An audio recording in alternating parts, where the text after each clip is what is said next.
Hey y'all, welcome back to another episode of Cocktail Hour. I am Meg. And I'm Nikki, and if you're a wedding vendor headed to work this morning, may the odds ever be in your favor. And if you have a double or triple header, this episode is dedicated to you. I like it. Now today we have a makeup artist. We couldn't stop. Actually insane. We couldn't stop laughing about this one. This is ridiculous. Today we have a makeup artist calling a wedding party poor on TikTok. And a photographer losing bookings to people for offering their services for free. And I feel like this is something we've talked about on a large scale, but No, the photographer isn't losing. The photographer isn't offering for free. The photographer is losing bookings to people who are offering free services. yeah. Dumb. There's more specifics, but before we get into that though, I have actually a big catch up. There's a lot that's happened this week. Go for it. So first things first, Cowboy Carter Tour Beehive pre-sale got my tickets. And when I tell you I've never fought for my life more than this situation, I was on Ticketmaster for all of 53 minutes trying to get tickets. And if you've never been through a pre-sale, which I had not, I didn't know that people were killing themselves to get these tickets. You pull up Ticketmaster. You hit, okay, yep, I'm in the Beehive. Here's the code that I was given 3 weeks ago. And you expect Ticketmaster to open its legs up and say, come on in and get these tickets. No, if anything, they have a gun and they're like, you want tickets? This is not gonna, YouTube's gonna flag this and be like, cancel these girls. Maybe I'll see if I can censor some of these words. But so you get in there and then it's like, great, join the waiting room. Okay, I joined the waiting room. Then it opens at 12 p.m. Then you join the queue. And then you see that 83,000 people are ahead of you in line. Insane. Yeah. And you go, okay, well, hopefully I get a ticket. And mind you, it's 83,000 people are in line for that show. Not all the shows, that show in Chicago. So I'm like, okay. So it goes pretty fast because I'm willing to bet here's a couple things that happen. Number one, people open up Ticketmaster and then they see the prices and they go, never mind. Yeah. Never mind. So That would be me. they dip out of there, or people are like, let me get my ticket, and they're in and out within minutes. So I finally open up Ticketmaster and it's ready to go. It says, go ahead and choose your tickets. So Ticketmaster, you see little blue dots are the seats. You click two of them because Adam and I are going. You go to hit checkout and it goes, no, those are not available anymore. This happens for almost 1 hour where I'm trying to get these tickets. So at one point I clicked on a ticket that was $2,500 because I was like, surely this ticket will not go immediately. And also all of the seats are not available. I don't know what the algorithm is, but every maybe 90 seconds to a couple minutes, blue dots would pop up in random sections. So they would incrementally release these seats. So everyone's staring, blue dot pops up, they click it and they purchase it. So it was a nightmare. If you don't know, she's in Chicago for a Thursday, a Saturday, Sunday. I was trying to get tickets for the Saturday show. It was just not happening. So I pull up like Sunday. Too booked out. Too many people. Too many people. Yeah, like could not get a ticket. And I kept trying. So I had Saturday up on my computer, Sundays on my phone. And long story short, we got tickets for Sunday. I'm going to be hella transparent because a lot of people have asked me what these tickets cost. And I'm going to tell you because I have purchased Beyonce tickets before. And I know that people with Taylor Swift last year were going through this as well. Yep. With the price, like what they call it, dynamic pricing. So if Ticketmaster recognizes that a lot of people are interested in this show or these seats or this section, they jack up the prices. So I got, and fuck Ticketmaster for that. Bullshit. It's so That's rude. insane. Especially for these pre-sales. I feel like for the pre-sales at the very least, give me a break. I'm not a bot. Like, I'm a human being. Anyways, I am a person, who just wants to see Beyonce. Yeah. So where the fuck was I going with this? Oh, the Sunday number. tickets. The number. Oh, yeah. How much is it? So we got, and if you're watching on YouTube or Spotify, I will show an actual map of the seating and the sections, but we are in like the Honey Buckin pit. So it is floor seats and a GA pit, like standing room. There's no assigned whatever. So like Are you fucking kidding so me? you got to get there early. Do not tell me that But here's the part. thing. It's the best seats you could get because if you get there early, you're on the stage. Like you are sweat from Beyonce's hitting you. So they were How early when do doors open, do you know? I don't know, but I know last show, Renaissance show, Adam and I got there probably 3 hours early because we also got the VIP GA like on the floor seats and we wanted to be right up there. Was that early enough? Yeah, it was too early. We sat there for hours. This is how I know this man is the love of my life. Adam, all of us gals, well, not just gals. Girls, gays, and I was theys. going to say girls, gays, and theys were like front row at the show waiting for hours. We're all sitting down because if you move, your spot's gone. Like Yeah. you need to secure your spot. So Adam not only was running for me, like, do you want drinks? Do you want snacks? For the people around me, he was taking their credit cards and going and getting them So things. nice. Because he is not going to sit there for hours. Like he needs to be doing Yeah. something.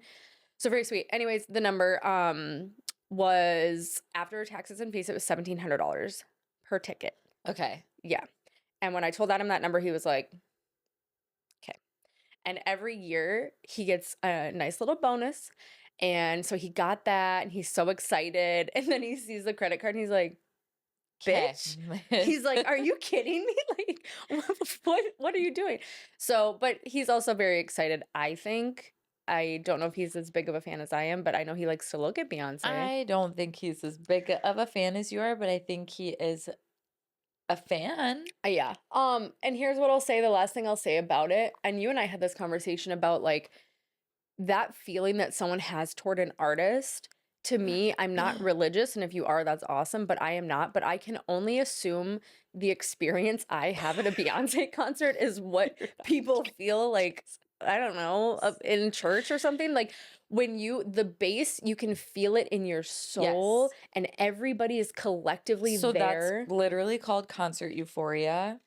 There's I did a not know word for that. it, and I know that because it is actually a feeling that is replicated within a lot of like mega church communities or church communities. Where they're all like, Yes, because it is a feeling, and I do believe in God and religion, and so I'm not denying like what the Holy Spirit is or anything like that. yeah. But it is something that is used, or at least I experienced in my previous church cult experience of being concert euphoria as a way That of makes sense. mimicking that kind of feeling that you Yeah. get at a concert where you're getting those like endorphin releases and you're having that kind of deep feeling, Yeah. and it's a very communal thing. So I fucking love it. yeah, Also, my sister Very real. texted me 2 days ago and she was like, Nikki was in a cult. And I had to tell her at least what I knew of the story. But unfortunately, yes. I sent her I was like, Nikki and her mom have a podcast about it. You should go listen. I was like, I only know probably chunks and bits of it. But, you know, if you want, what is it? Short Girl? Long Story Short Girlies podcast on YouTube. We had a Spotify, but Spotify was being such a bitch for me that I was like, never mind. everybody just go to the tube or TikTok. There we go. Truly. The other couple things I want to cover, and I don't want to be too long-winded, but like I said, I had a big update. So I also shot furniture. So Collected & Co. is a rental company here, planning company in Minnesota, the Twin Cities area. I think they are out in Jacksonville, Florida as well. But Jacqueline, shout out, huge fan. She's wonderful, but she reached out to see if I could shoot some of their recent rentals that they got into their recent inventory.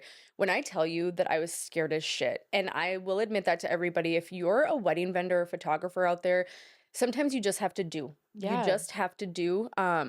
I tell people all the time, like, I shoot weddings, I shoot engagement sessions, I don't shoot anything else.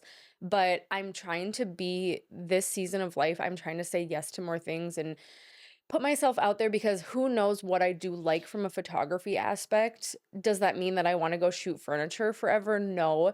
But it was so fun to make that connection, to hang out with new people, and to kind of flex my abilities of lighting and all of these different things and editing furniture. And like, people would probably be like, wouldn't furniture be a lot easier to shoot than people? To me, it was not. No, yeah. I thought it looked really good. I appreciate Yeah, that. it I'm looked adding some really photos good. below, but I was really nervous.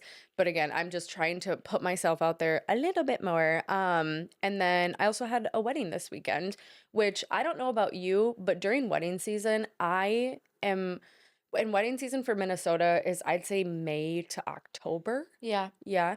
And I'm working double headers most weekends. I love to be busy, but I also then feel like I'm always in a flow because I'm so used to working weddings.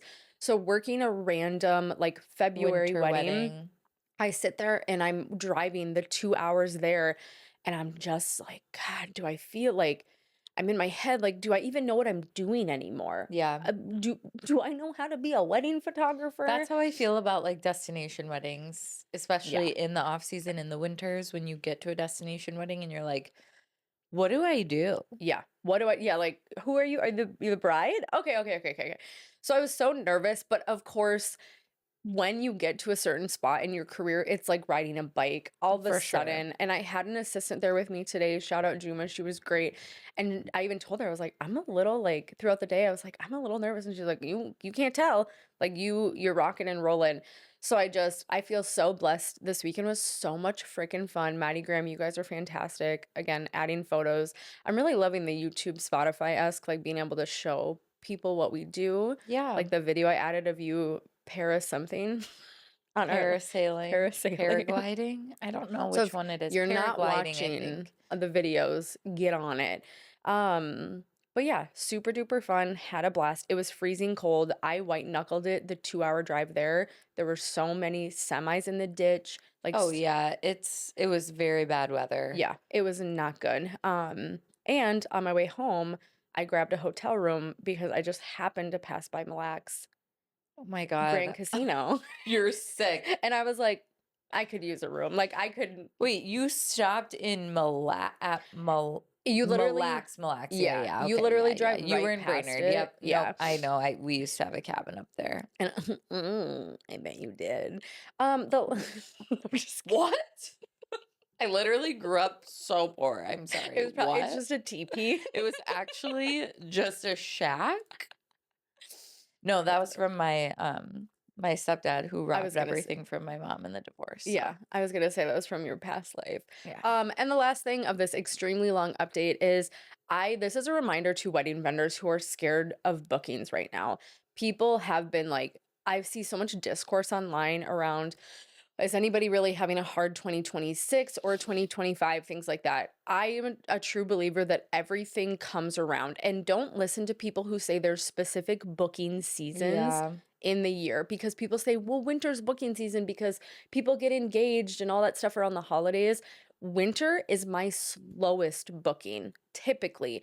There are months that I have maybe 5 inquiries and absolutely no bookings. And then in the last, week and a half, I've had a couple Louis, like for myself bookings. And then we've had a Louis & Co, like an associate booking for Nikki. So it's just like, it comes in waves. Bide your time, get out there, do your best work, but don't listen to this whole booking season thing. Because I think even for me, I was really, really nervous and I didn't feel confident. I kind of was like, oh, people must hate me. That's my rejection OCD. I was like, people don't want to book with me anymore. And it's just, it comes in time. Take a breath, drink a Diet Coke, calm the fuck down. I thought you were gonna say do some coke. No, look, whatever your thing is, I don't care. Please Okay. don't do that. We're not endorsing drug use. Agreed. That's my crazy update. What about you? Did you shoot at all in the last week or since we last chatted? The day after we got home from California, I had a branding shoot, which I loved. I just posted about it on my Instagram. Shout out to the girlies at Be Your Kind. They had a whole branding shoot with their team and with some models.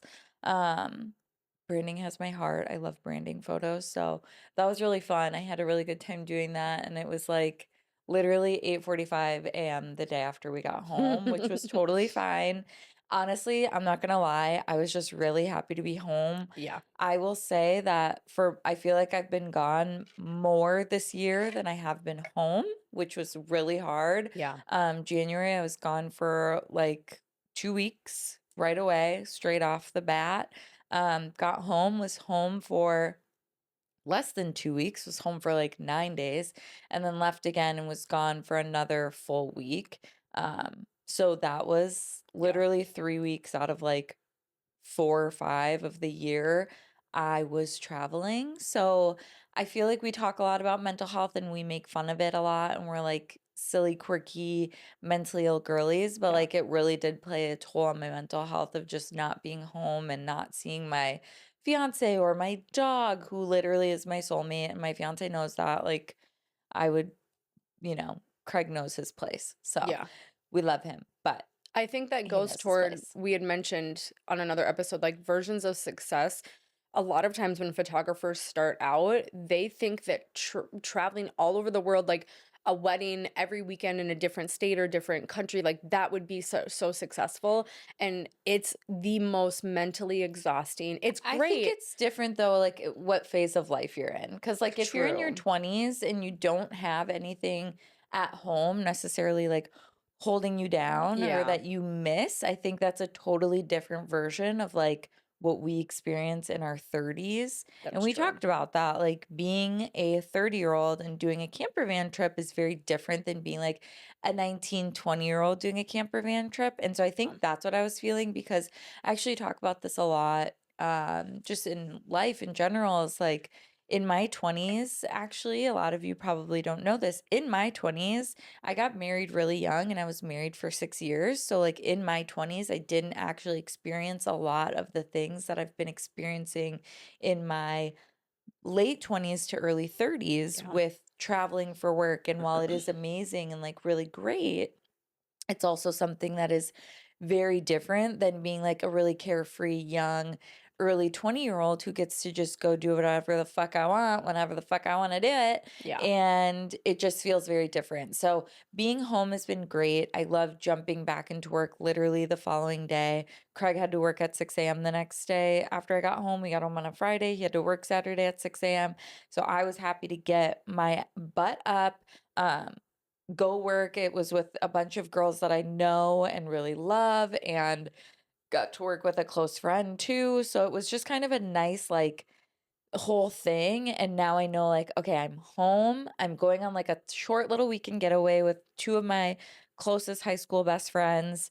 Um, Literally for like a Friday through Where are you guys Sunday. going? I'm just going to Chicago. We're just going to Nice. visit. So until June, I'm going to Italy in June for 2 weeks, For as two I'm saying, weeks. like, I can't be away from home. Going to Italy in June for 2 weeks. So, another little update. I'm desperately trying to learn Italian. I am headphones in, locked in, listening to all of the Italian that I can, doing Spotify stuff, going on TikTok. I am fluent in Spanish, so it is significantly easier for me to Yeah. pick up on a language like Italian or French or Portuguese because of the similarities that there are. So Yeah. it's been cool. It's been really interesting. If anybody out there is listening who has been to Italy and has recommendations for Rome, Milan, or Lake Como, let us know. My girl Grace Myler Media has 2 weddings in Italy, back-to-back weekends. So I'm going to assist on both. Here's Italia. my lazy girl take on Italy. As I went for, I don't know, we were there for 10 days. Everyone speaks English for the most part. I don't like it. Like Adam really, this man for 9 Did you go to months, Milan? we flew into Milan. Okay. Flew into Milan, drove down somewhere in the Tuscan hills, and then for the wedding, and then we went to Rome for Adam and I's piece of the vacation. But pretty much what came in handy the most was being able to order an espresso Mhm. or a coffee. Grazie. That's all I said to people. But I also felt like a fucking idiot. I Yeah. hated being there and not having any idea, even though they absolutely speak English very well, and they kind of they look at you and they know.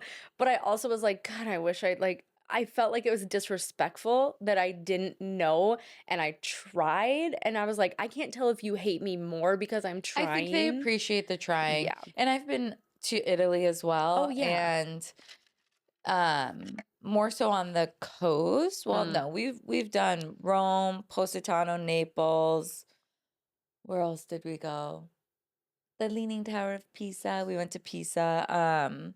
So yeah, but before that, I didn't know.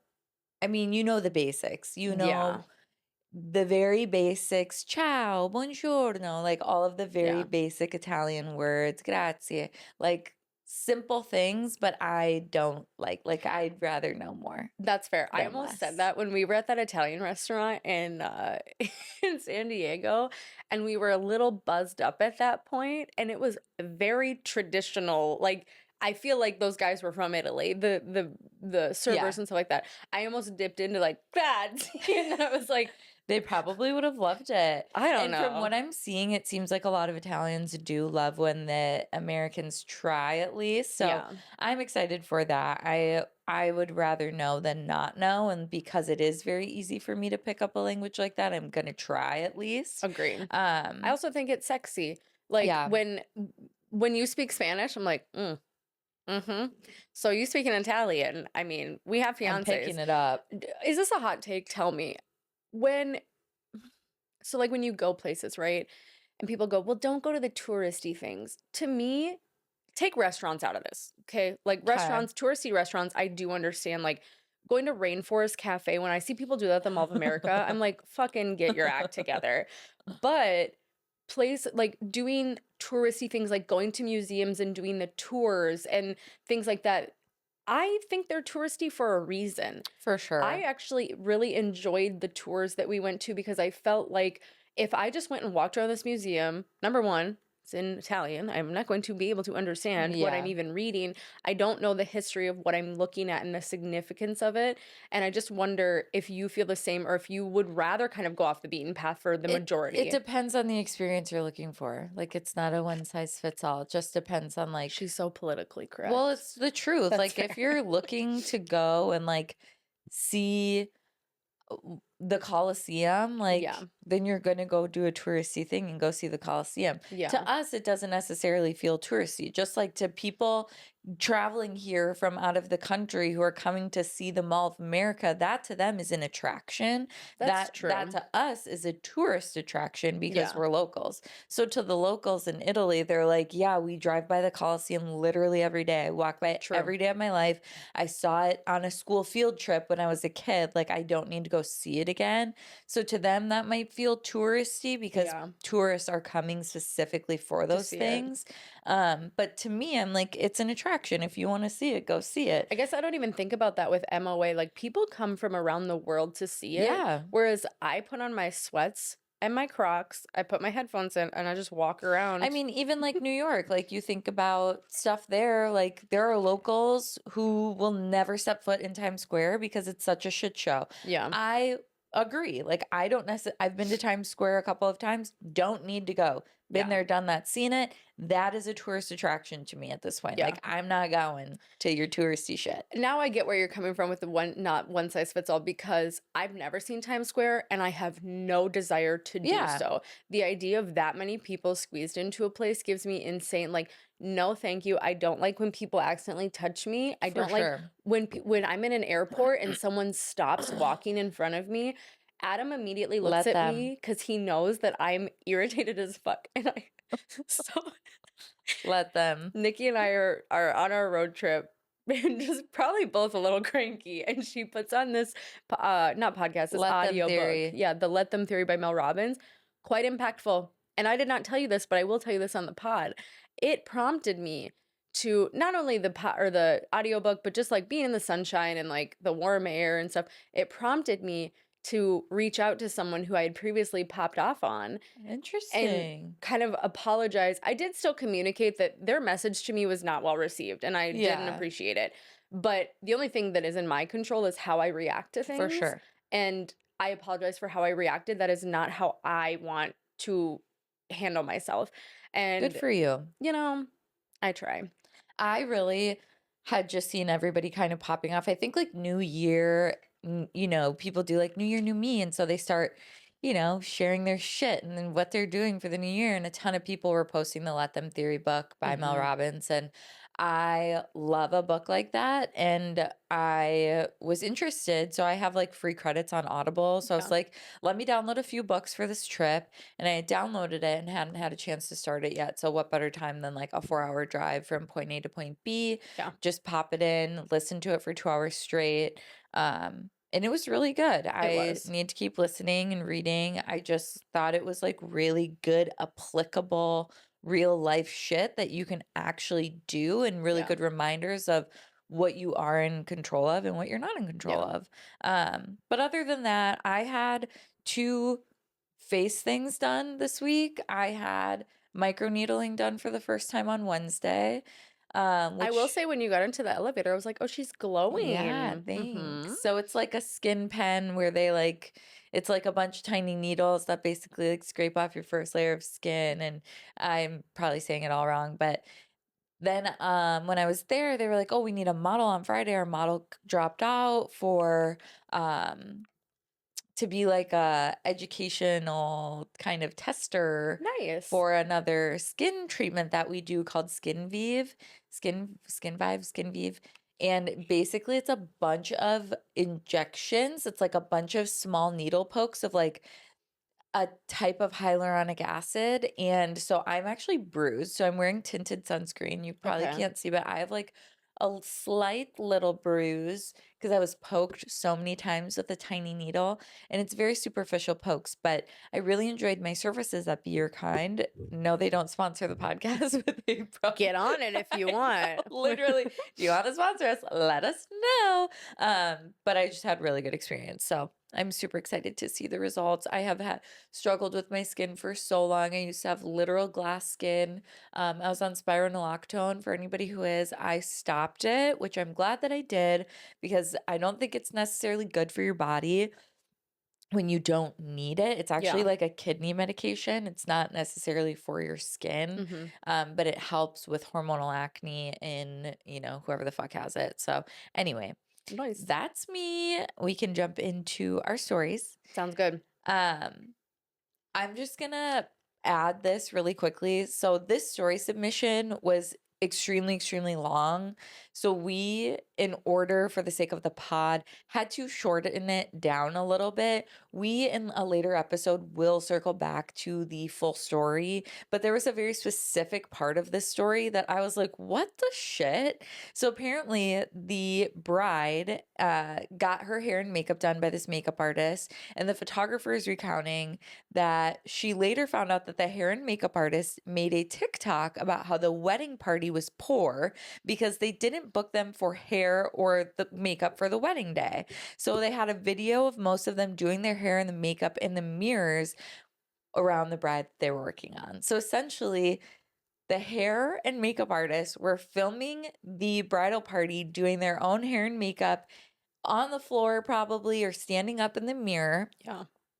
surrounding the bride who was having professional hair and makeup done, and decided to make fun of them and call them poor because they chose not to pay for the To have their services. services done. That's so gross. That's disgusting.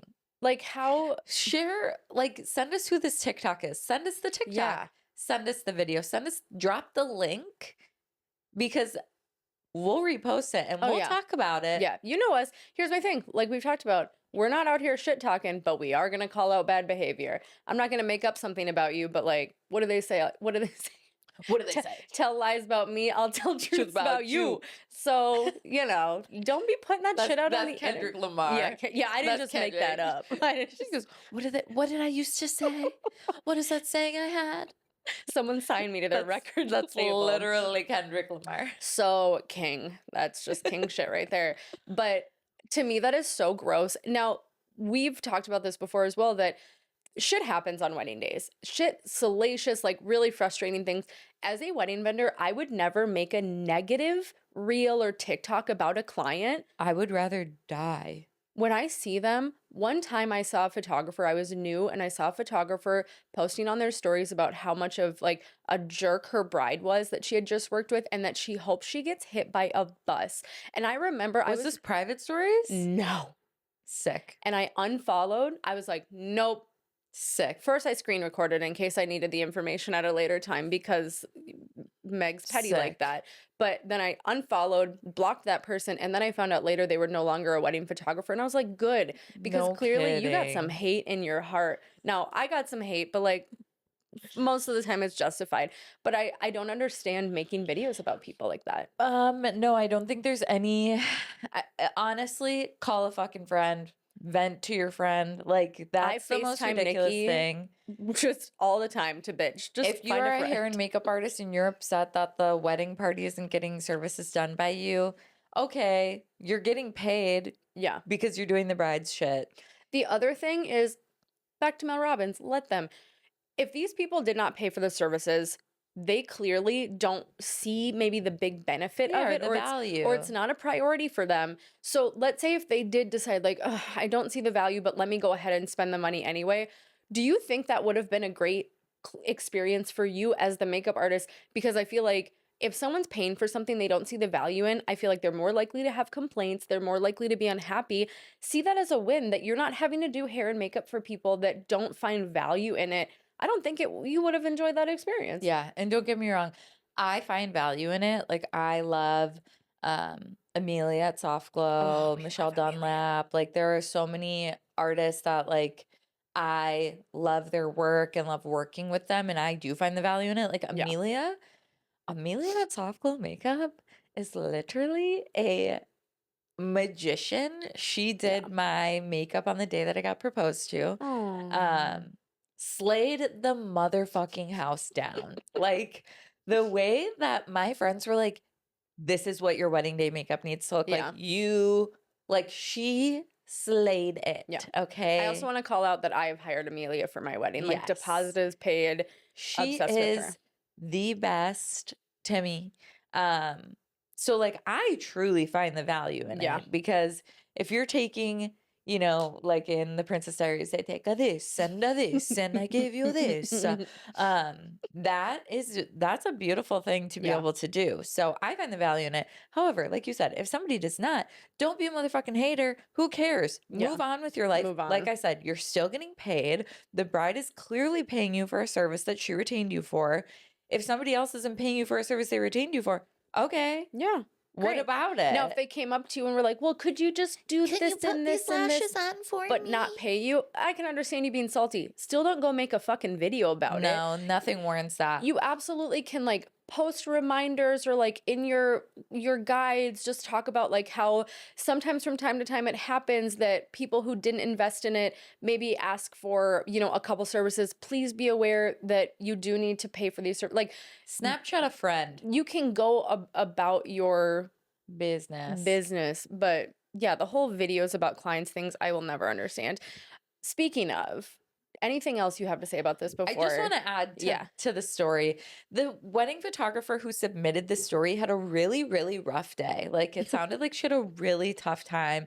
The bride wasn't happy with the photos. She delivered a massive gallery. She was basically put into an impossible situation where, you know, the bride wanted the wedding outside, but she and the groom had already decided to do the wedding inside, and it was in the basement of a hotel in some wooden box. Like it was not good, and it was a lose-lose situation, and she had to add in the story. And I just want to add this one thing. It's really sad and really but I'm like, of all the things on your already bad day, then this happens. My second photographer got a call saying that her cat was dying on the wedding day. Yes. So the second photographer was at the wedding. Someone calls them, says, your cat is dying.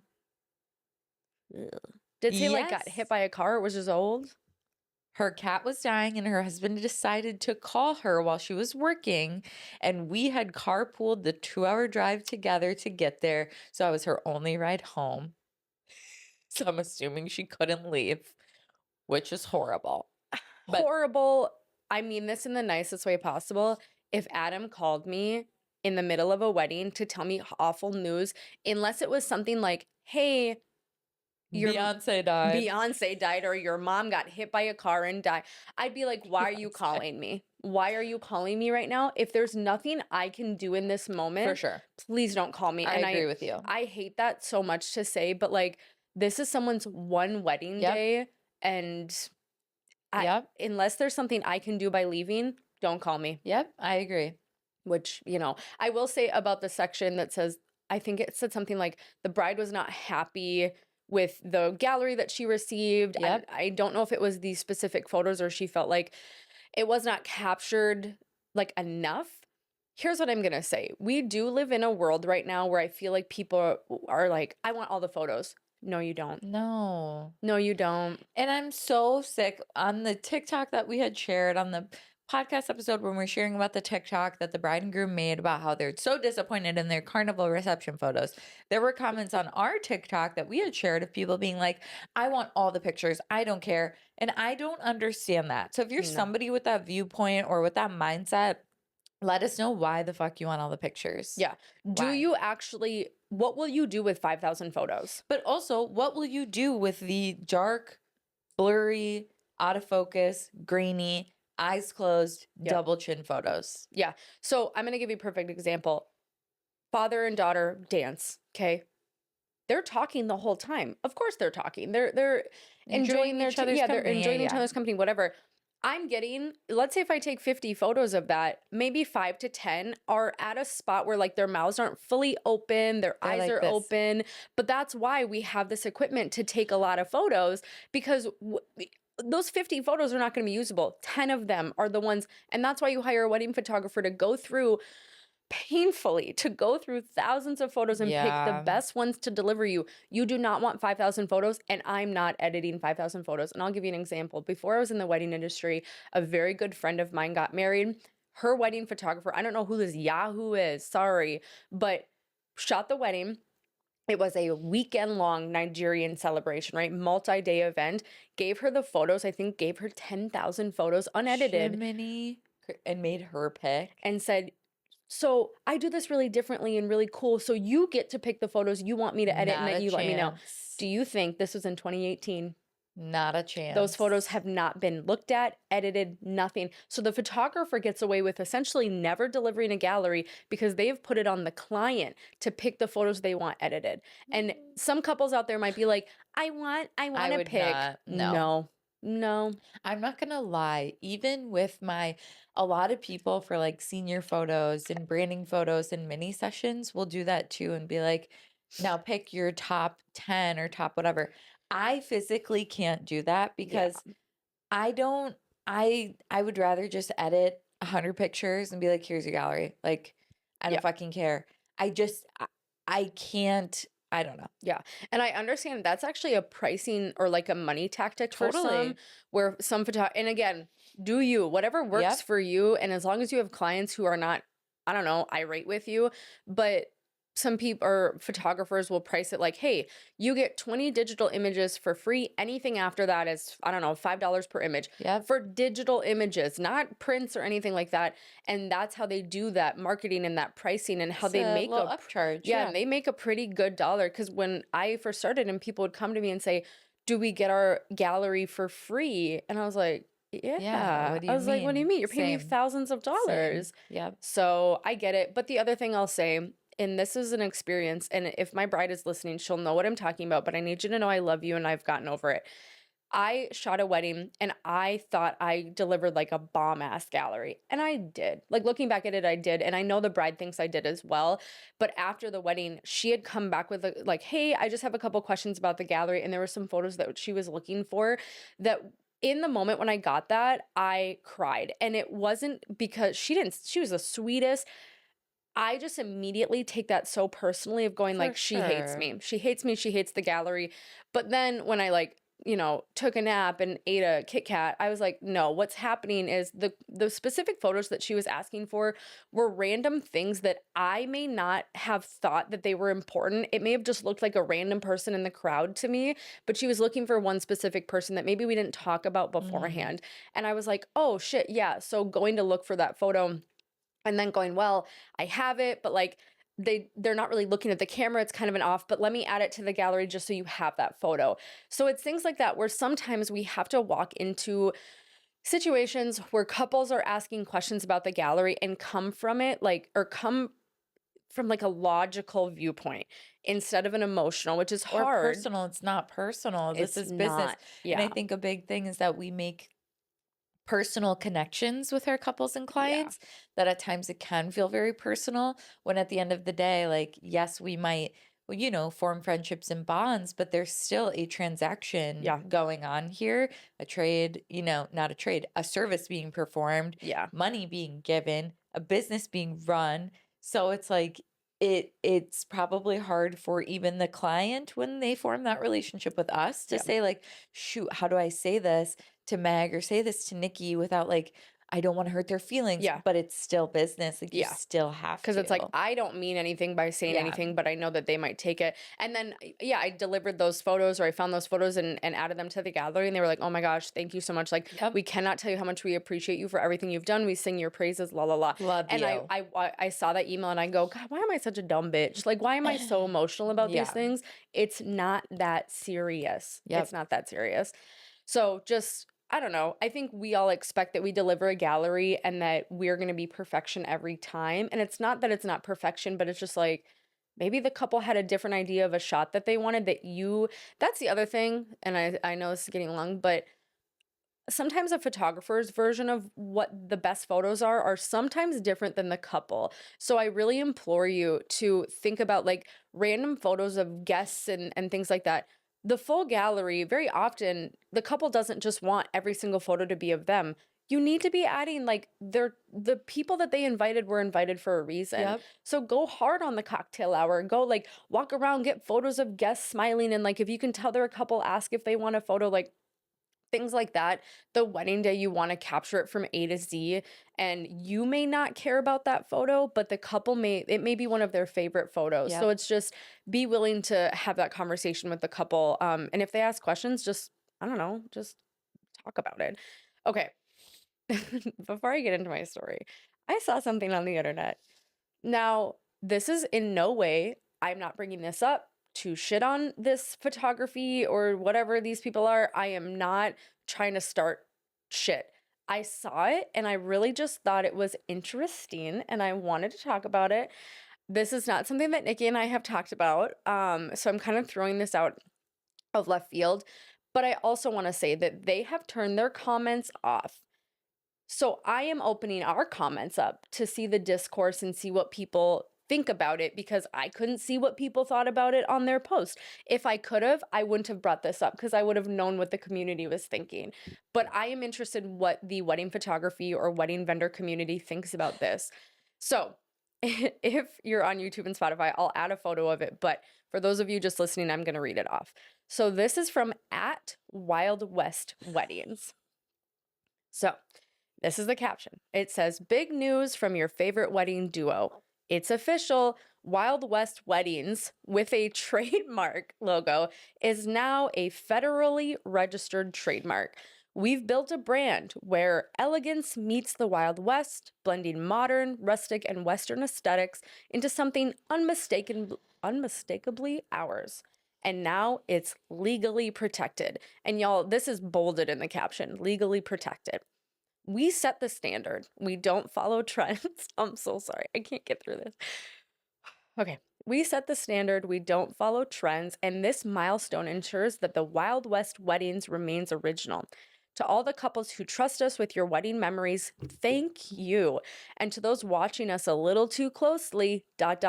well, consider this your friendly reminder, link. With a caution symbol. If your business name, branding, marketing materials, or ads use wild and or west in a way that competes with us, mimics our style, or confuses customers, expect a cease and desist. We take our brand, Nikki, don't laugh, I'm gonna laugh. We take our brand seriously, and now we have the legal backing to enforce it. So, Also in the post includes the United States Patent and Trademark Office screenshot. which, is the trademark for Wild West Weddings Yes. LLC. Which, here's the thing. You're trademarking Wild West Weddings LLC, so you're just trademarking your business. Yeah. The Wild West is a thing. And why It's a place. Western themed weddings Mm-hmm. have been a thing for years. Yeah. So I just don't understand. And I will be sharing on the video their feed. And again, we're not bringing this up to say like anyone's right or wrong. Everything's subjective, I suppose. But I am interested in the community's thoughts on this. I think what piques my ears up a little bit is when I see like if your business name, branding, marketing materials, or ads use wild and or west in a way that competes with us. Mimics our style. And again, I'm going to share their feed because for them to say that they create style, they do not mimic other people, they do not follow trends. It looks like 30,000 other photographers' feeds that I've seen. Specifically from like the 2015. Wild West. 2015. And again, not to shit on anybody, but this is just such a kind of an outlandish thing, in my opinion, to go ahead and do. Yeah. Like, it just seems like so extreme. And to shut your comments off, I'm curious what these comments look like before they shut them off. Or if they shut them off from the get, if they were like, we don't want to hear anybody's take on this, or if they got a response that was much less. Here's one thing that I do want to say, though. These people, I actually did some research yesterday. This couple, they actually run and operate a dog rescue, a animal sanctuary. Oh, that's nice. So I want to say, don't go shitting on them because we're saving animals out here. Yeah. We are simply looking for like, what is your opinion on somebody saying, I'm trademarking this word within the wedding industry, and if you're going to try to imitate it, I'm coming after you. I'm sincerely wondering, like, sending a cease and desist for saying Wild West weddings. In your wedding. Like, I understand if someone came out and their business was named Wild West Wedding, like, you'd be like, yo, we trademarked that. But to say if it uses the word wild or west, how legally binding is that trademark? Right. Like, I'm very curious. And also, just like looking specifically at this Canva graphic, I'm just like, okay, well, you put a whole lot of money into this trademark, maybe in time. And I'm like, I don't know. The design budget could have maybe been a little bit higher for how much you lead the pack in terms of your industry. I don't know. I'm just very curious what your guys' thoughts are. So opening the floodgates on our comments. Again, we are not here. Don't go hating on these people or commenting shitty things on their posts. You can't anyway. Well, not on that post, but other posts. But what I will say though is this post is up. They clearly want people to know. So in no way do I feel bad talking about it. They want people to know. From a legal standpoint, they want people to know. So I'm just curious, though. I think it's important to have an open discourse about it. So yeah, that's that on that. Yeah, it's an interesting. I will say too, like they're Texas based, so maybe things are different in Texas, but this is certainly not something that we see here in the Midwest. Like this is not a common, not Minnesota nice. It's not a common, thing to do in terms of saying like, hey, I'm trademarking this. If you use this, you will be sent to cease and desist. Like we want to make sure that our business is protected. My point in saying all of that is you live in Texas. Most of the themed weddings, I'm assuming in your area are going to be that Western, maybe not Wild West. And I guess maybe that's where they're going with it is like Wild West weddings. Sure.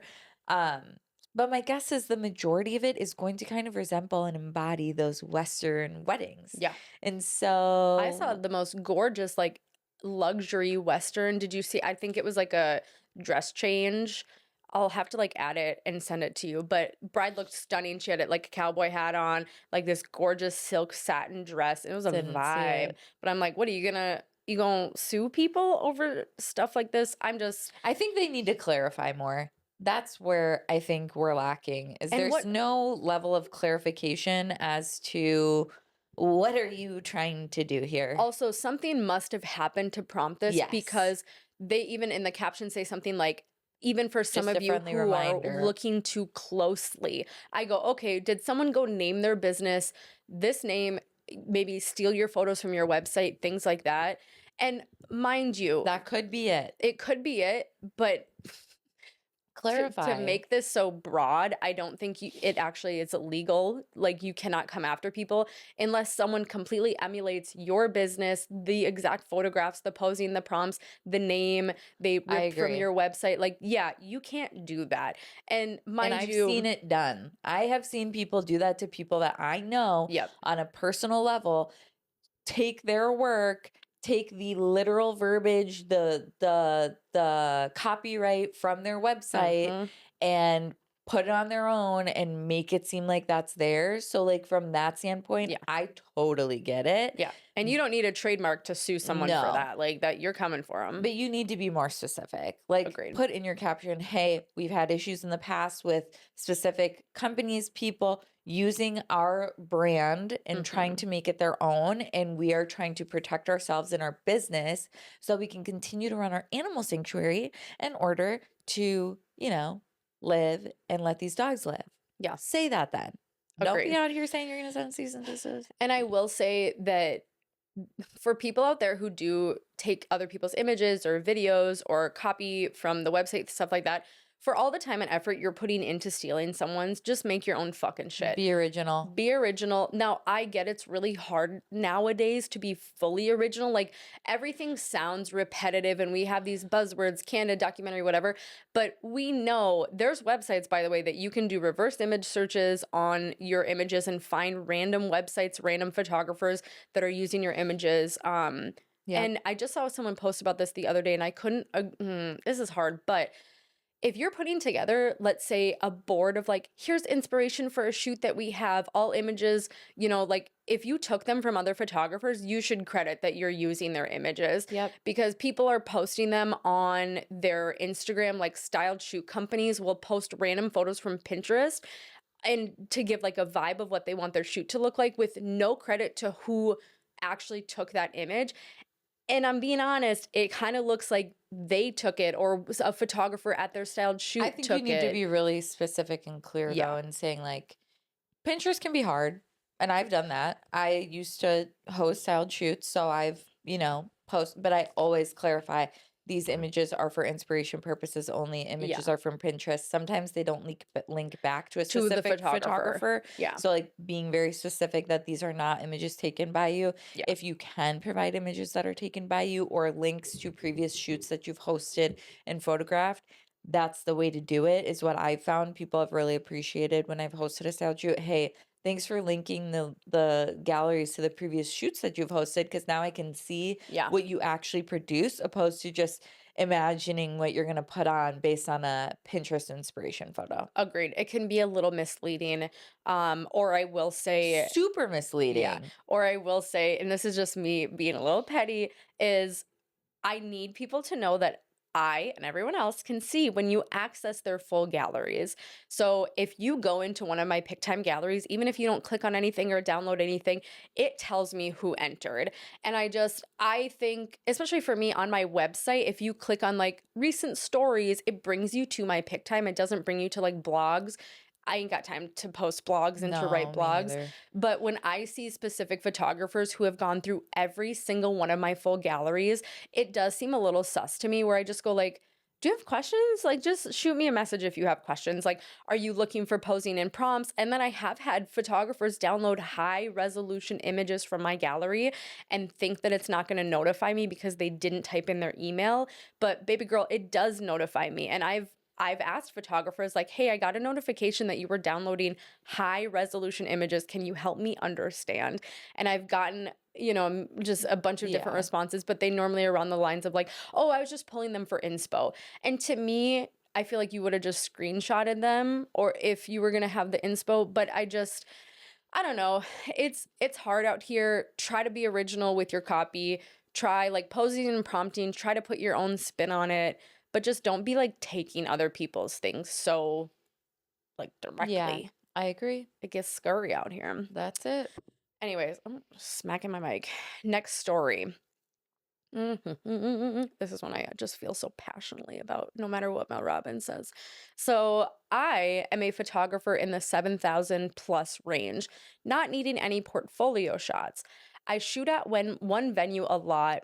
It's mid at best, but I get lots of inquiries for it. I've had 3 calls this week where the couples are telling me that other photographers are offering to shoot their wedding for free to get into that venue. Thoughts? You get to go first. I think it's dumb. Yeah. I don't know. Dumb. I don't have a lot of thoughts on this because I think it's a pretty self-explanatory story in terms of this is a shitty situation. I don't think you should be offering your services for free just to get into a specific venue. I have seen on some photographers' websites, like, I would really like to shoot at this venue. If you are, inquiring about a venue that is on this list, you will get a 5% discount or something. Yeah. That I think is fine. If you're really wanting to get into a specific venue, then like, yeah, you're going to do what you got to do to get in there. However, offering to shoot it for free, I don't think is the option. Like, I think that's crazy amount of work that you're doing for absolutely free, especially if you're shooting an 8 to 10 hour wedding day and then you're delivering, 1,000 photos on the back end, like, plus an engagement session, plus potentially hiring a second shooter. Like, that's a lot of work that goes into offering to do something for free just because you want to get into the venue. You're almost better off just reaching out to the venue and asking if you could collaborate on a styled shoot. Mm-hmm. And then, getting in that way and allowing people to see your work, albeit it's not a real wedding necessarily, but you can at least say, hey, I have experience shooting within At this that venue. Yeah. And here's a small discount if you are interested in booking with me based on my work, based on my reputation, based on my experience. Yeah. I'm not doing this for free. So, to me, I need people to think about this logically. I'm talking to you, okay? If you want to get into a venue, so you offer to shoot for free in order to book weddings at that venue, right? You need the content so you book weddings. Who's not to say that when an inquiry comes through for you because you have work at that wedding and now you're like, "Yep, here's my pricing." Another photographer at that venue. Another photographer is just going to come along and do the same shit that you did. It is a vicious cycle of photographers constantly offering to shoot for free. And then you think that your free shooting is going to lead to more bookings. And again, June There's just going to be another photographer. There's just going to be another photographer doing the same stuff you're doing. So I get it. But like you said, a much more logical thing to do for all of the photographers, like we're all working against each other when we shoot for free, is to have the styled shoots and go big on them. Like, go big on them. Like, get some people that want to dress nice and have free cocktails that can sit, as guests. Like, go big and make it look as realistic as you can.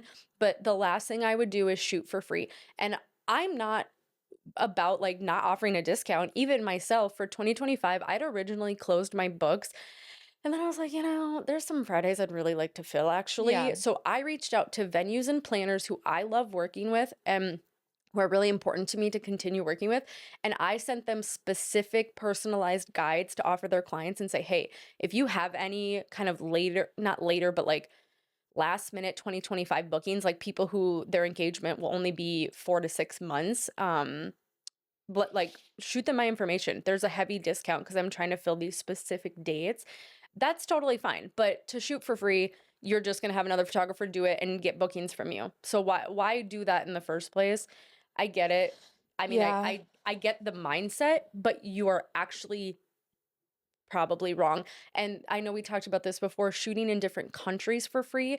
Now, what I will say is, if you shoot in different countries for free because you really want to shoot in that country, and it is important to let couples know that you are familiar with the train system, you're familiar with like all of these different things, the permits, the location scouting, that I do fully get, because shooting in a different country is a different beast. And knowing how logistically it will work, if you got to go out there and shoot for free in order to figure that out so you can speak to it, absolutely. For sure. But if you are just like, well, no, I want to shoot in Italy so I have content. I can say I shot in Italy. Yeah. That's totally different. And I'm like, it just doesn't, I don't know, it doesn't compute to me. One other thing I want to say before we recap or before we kind of end this out is people are coming for our throats on TikTok about a video that we posted. The Oh my gosh, you guys can suck my little pinky toe because the way that people are saying that we made up this officiant story, if you are the officiant story submitter of the bride whose officiant didn't show up until 10 minutes before your ceremony, yeah. write in a conclusion, a wrap up, what the heck? If you have a photo where your Literally. officiant looks shocked in the face because it is your actual wedding and not the rehearsal, shoot it to us. Because you guys, all of the stories we share were submitted directly to us. We have not pulled these off of Reddit. I have not pulled these out of my asshole. These are submitted to us via a link in our Instagram bio. We haven't hit 1,000 followers on TikTok yet, so I can't add the link. So if you hoes would follow us on TikTok, I can add the link. And once we hit 1,000 followers, but people submit these to us. So I promise we didn't make it up, but y'all need to Everybody calm is down a little literally bit. like, oh my gosh, this can't be real. How is this real? This isn't real. No, how is this even possible? Did she not notice this? Did she not notice that? And it's like, yeah, we literally said the exact same things on the podcast. So we're clearly with you. Yeah, we're with We're ya. with you. We were shook. We were also shocked. So follow us on TikTok at Cocktail Hour Podcast. No dots, no spaces, nothing. At Cocktail Hour TikTok. Agreed. And with that, thank you so much for joining us. This is another episode of Cocktail Hour. Don't forget to subscribe, review the pod wherever you listen. If you are going to review, say nice things. Otherwise, I'll find you. Otherwise, just don't. Yeah, review. otherwise, like, just leave it alone. go grab that free booking. Make sure you follow us, like I just said, on TikTok, but also on Instagram at cocktailhour.podcast and submit all of your stories. The link is in the bio there and everything is anonymous. Agreed. You know we're supportive girlies, so in the show notes on YouTube and Spotify, we'll have links to everything and everybody we talked about. Make sure to go follow along, support them as well. Other than that, we'll see you next time. Arrivederci. Oh, damn you. You hoe.